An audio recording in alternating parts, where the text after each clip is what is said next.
That is actually the only one thing, and I'm recording now, that I can't stand about this, and I think it was a Ford Focus when I was at Fast Fours. We had the ST170, and I'm like, what the hell is that?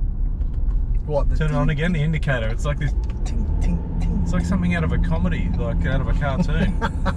You know what it is? It's thinking music for a game show. One of those 5:30. You can just imagine. You can just imagine. Sorry, time's up. Grant Denyer saying, "Oh, that's it. We're out of time." All right. Or Tony Barber back in the day. I'm in Newcastle, sort of around Newcastle. I think Curry around there. Hunter Valley. Hunter Valley. Ooh. The Hunter region. Oh, let's have a glass of wine. Of course. So I'm here with my mate Glenn Torrens, and I say me mate because he's your bagging. Yeah, g'day, how you going? We've known each other for 20-ish years. Pretty much. Street Machine, Fast Fours magazine, all that sort of stuff. Some of that's. Glenn's written more magazine stories than you've had hot dinners. Use that old saying. Well, it would be pretty close to 20 years because you used to get me to write stuff for Fast Fours magazine in the early 2000s. Yeah. And that is like 18 years ago. Yeah.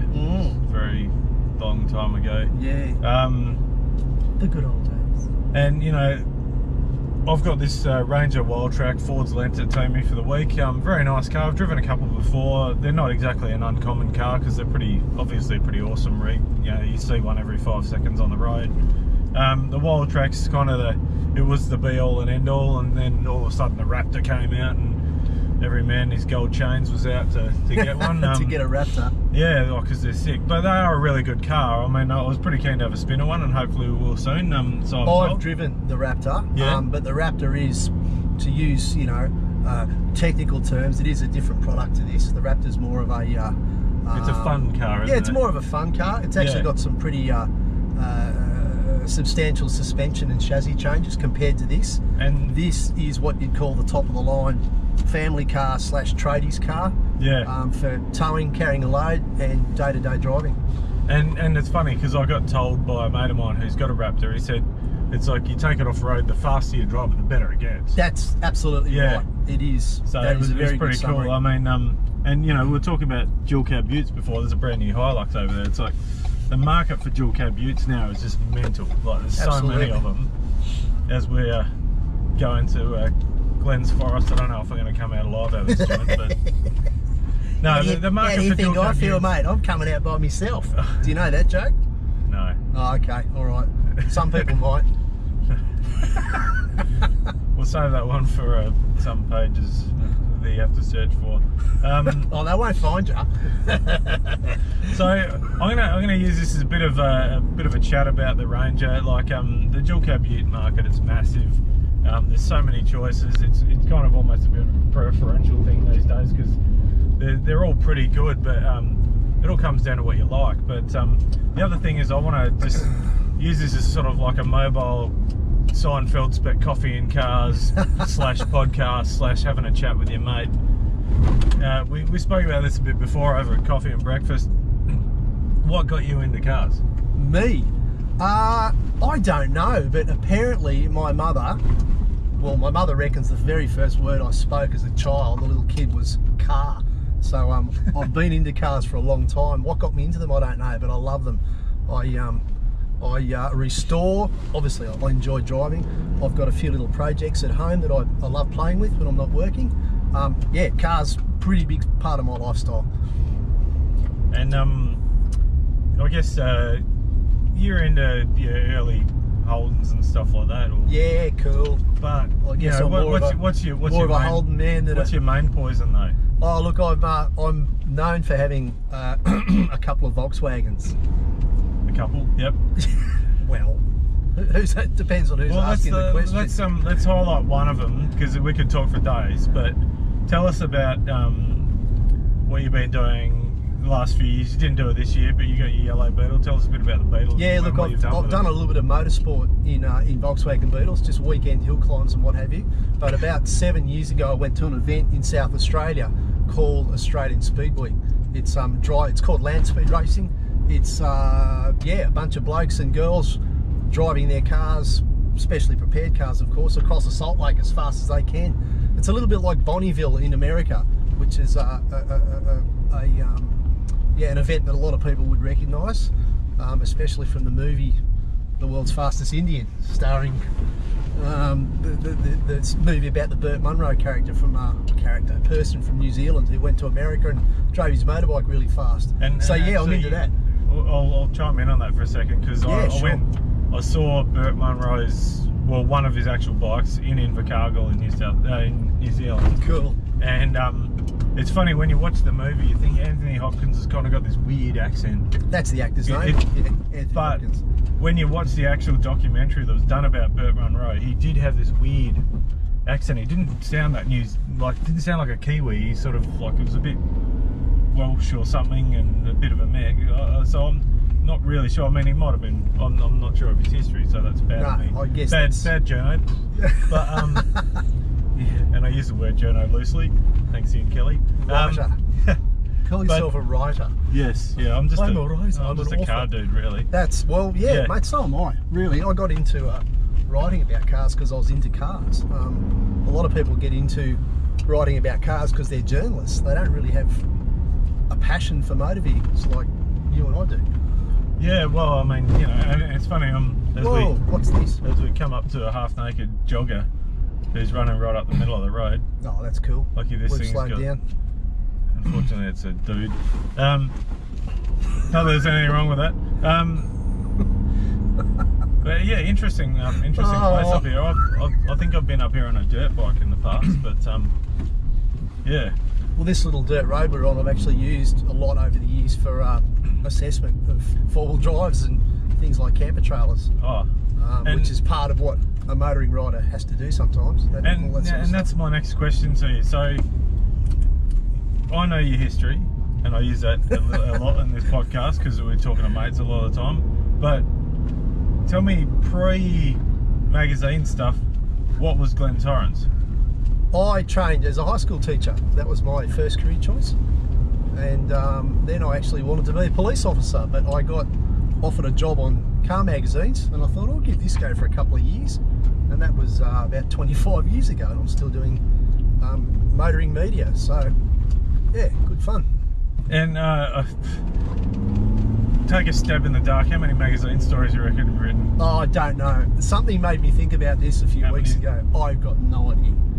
Lots, obviously, you know, obviously it's a job, so we're doing it all the time. It'd be a bit like asking a plumber how many leaking taps he's fixed. Yeah, but that's a good analogy too. Yeah, okay. I mean, I guess, you know, I've written for a few mags and stuff like that, but you've done monumental amount. Oh, yeah. Like off the top of my head, I'd say you've done like Wheels Motor, Street Machine, Zoom, Fast Fours, Hot Fours. Didn't do Zoom. Didn't you? No. Oh, there you go. Probably not smart enough, really. But yeah. No, I've worked for a few titles over the years. That's, but one of the more iconic magazines you've written for. I mean, they're all iconic. They've been around a long time. But Street Machine magazine.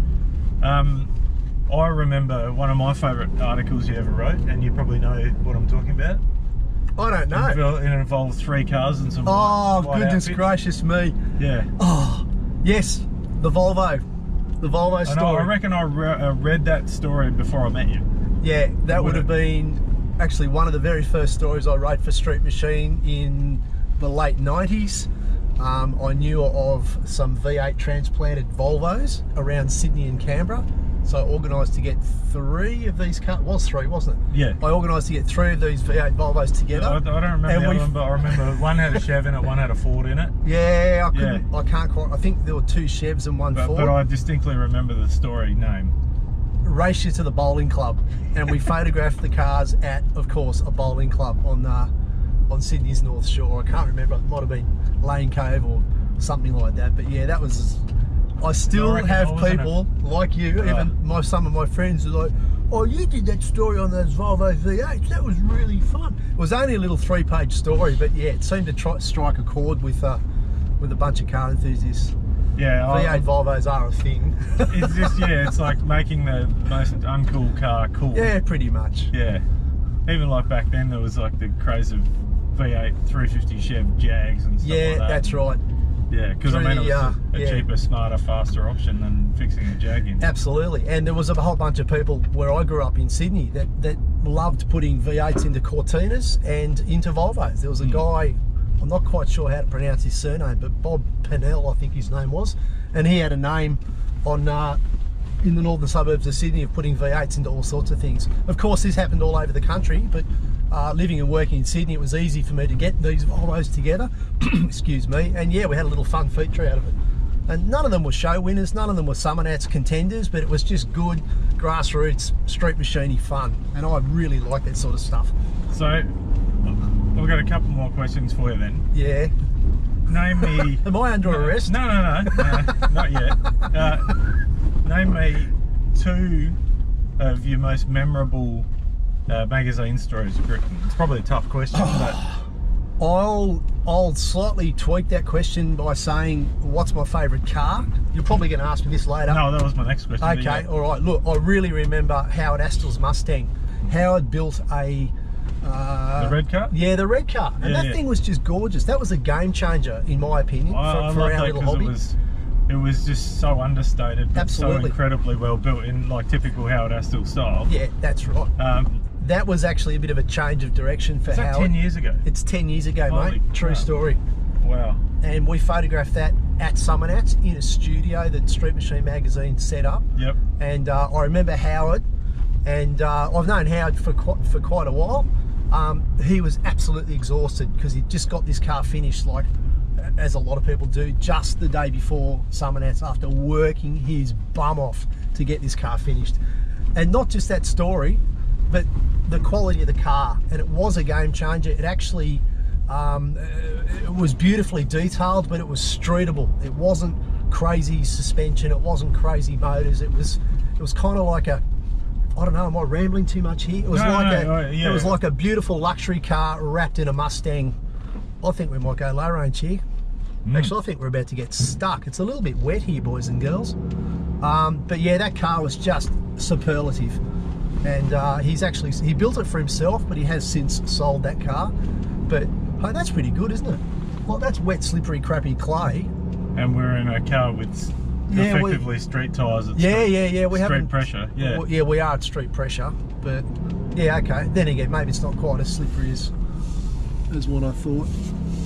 But yeah, Howard's car, that Mustang, just gorgeous. Absolutely sensational. All right, so what's you've driven a lot of press cars and that over the years. What would be your favourite, most memorable? Don't bottom this thing out. No. Should be right. No, should be right. Once again, I'm back in two-wheel drive because I thought I was doing a U-turn. Yeah, don't do that. Traction control for the win. That's so... Sorry, what were we talking about? Yeah. Oh, technology in four-wheel drives these days. Yeah. Mate, I still meet heroes. Oh, you can't beat the old live axles, mate. Yeah, they're tops. Yeah, maybe, but no, not really. Traction control and the chassis electronics. I can pull up here for a minute this. because this is a good spot to stop. Yeah, sure.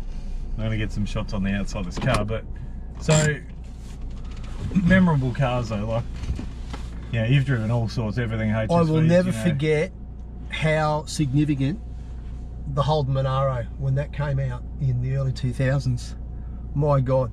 And I'll tell you what, another thing too, the Tickford T-Series cars, just a little bit before the Monaro. This is when the Australian motoring industry was just alive with talent and with potential, really.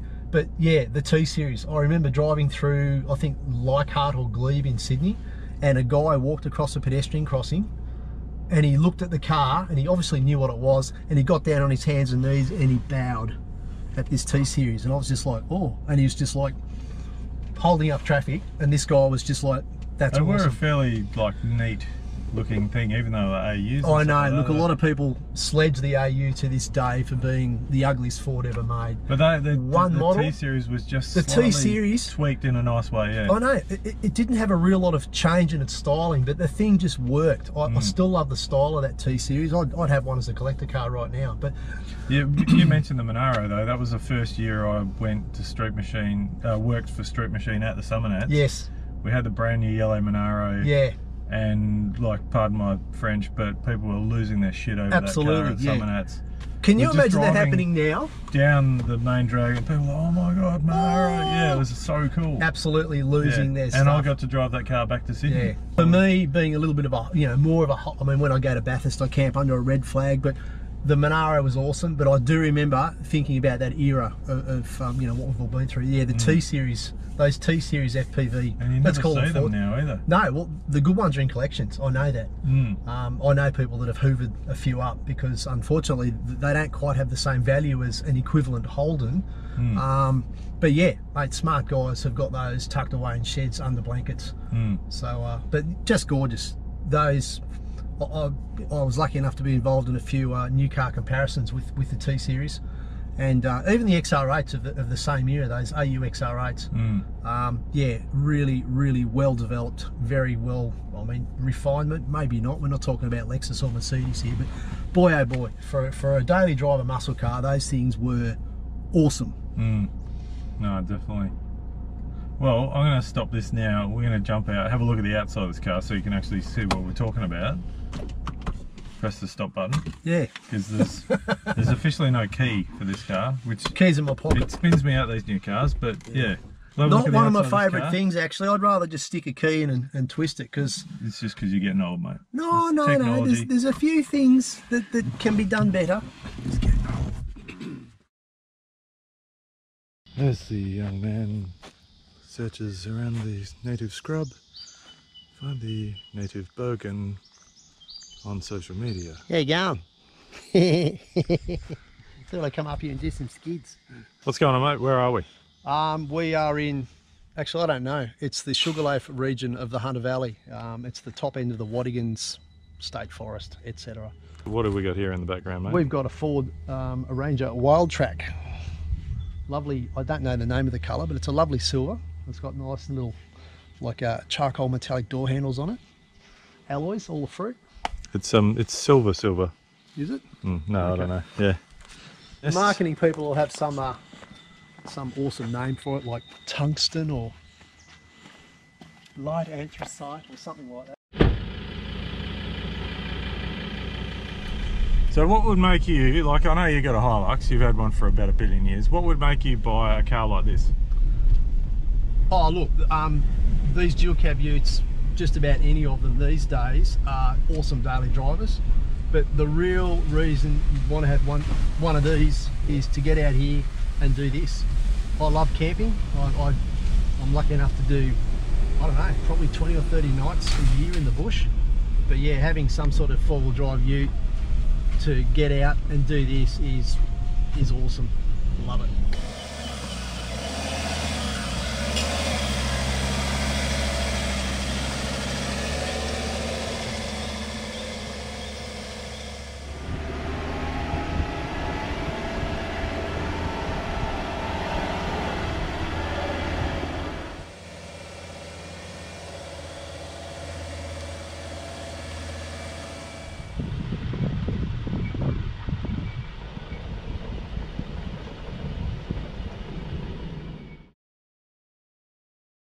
...2019 Ford Ranger Wildtrak.